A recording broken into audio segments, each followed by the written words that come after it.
स्वामित्व योजनेतून गावठाणाच्या जमिनी मूळ मालकाच्या नावावर होणार आहे. यासाठी भूमी अभिलेख विभागाने मेहनत घेतली आहे. या योजनेतून ग्रामीण जनजीवनाला बळकटी मिळेल असे मत जिल्हाधिकारी सौरभ कटियार यांनी व्यक्त केले. जिल्हा नियोजन सभागृहात जिल्हास्तरीय स्वामित्व योजनेतून सनद वितरणाचा कार्यक्रम पार पडला. यावेळी आमदार प्रताप अडसड, भूमी अभिलेखचे उपसंचालक डॉक्टर लालसिंग निसाड, उपमुख्य कार्यकारी अधिकारी बाळासाहेब बायस, जिल्हा भूमी अभिलेख अधिकारी महेश शिंदे आदी उपस्थित होते.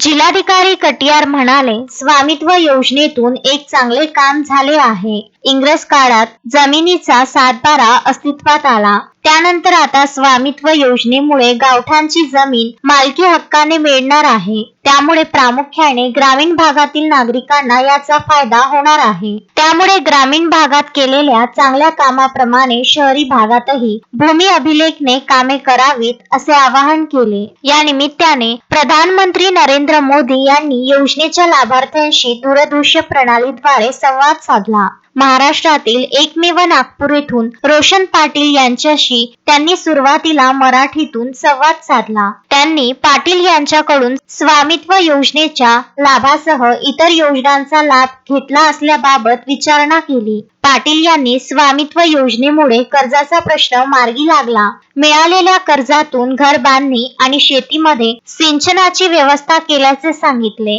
त्यामुळे ग्रामीण भागाला पुन्हा एकदा वैभव प्राप्त होणार आहे अशी आशा प्रधानमंत्री नरेंद्र मोदी यांनी व्यक्त केली. Vidarbha news bureau, Amravati.